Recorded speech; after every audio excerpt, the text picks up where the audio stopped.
change could be on the way again. That's if the Big Ten and the SEC get their way. Both commissioners agreed that the way the teams are seeded in the 12-team college football playoffs should change this fall. So how would that all work? Well, lucky for you, we've got Paul Finebaum and Heather Dinich, my college football friends, to figure this all out. If there's one thing that's guaranteed in college football, it is change will happen by the minute. So, Heather, I broke this all down, changing of the seedings. SEC and Big Ten met this week. Give us the latest. Where are we headed?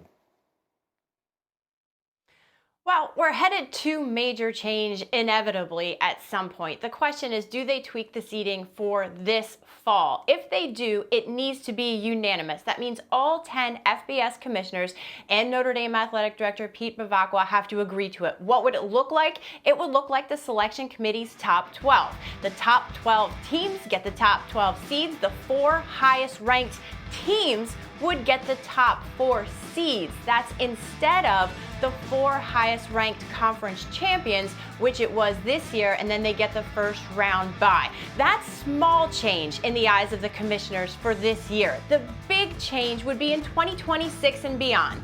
Get ready for 14 teams, because multiple sources at every level have told me that that's the direction this is heading. The question is, are there automatic qualifiers in 2026 and beyond? The SEC and Big Ten sources have told me multiple people are in favor of 4 guaranteed teams each for both of those leagues, 2 for the ACC, 2 for the Big 12, 1 at-large bye, and 1 spot for that Notre Dame team if they're ranked high enough to be included in it. So lots of conversations. I'll be in Dallas on Tuesday where the commissioners will meet again. Paul, that could be the house of cards where college football all comes down if you're allotting this many automatic bids to the Big Ten and the SEC. Do you think they should get as many as 4 each?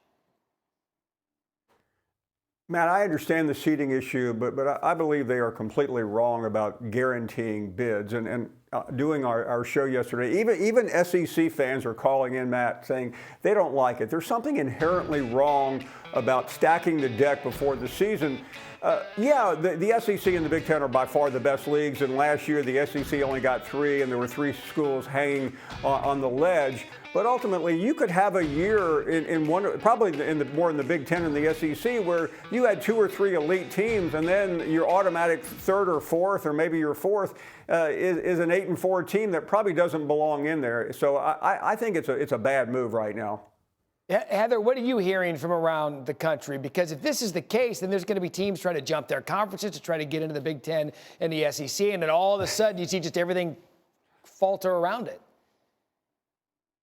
Well, there's certainly public backlash around it, Matt, but the reality is, on paper, the Big Ten and the SEC have the bulk of control when it comes to determining the future format. The question is, how much, if any, leverage does anyone else in the room have when it comes to pushing back on this? And another thing that college football fans should know is under consideration is the possibility of play-in games to determine who those teams would be to qualify for the college football playoff. So in the SEC and Big Ten, for example, there's talk buzzing about, well, we have our 2 teams playing in the conference championship game. How do we define 3 and 4? Well, let's have them play off and get those 2 winners on the field.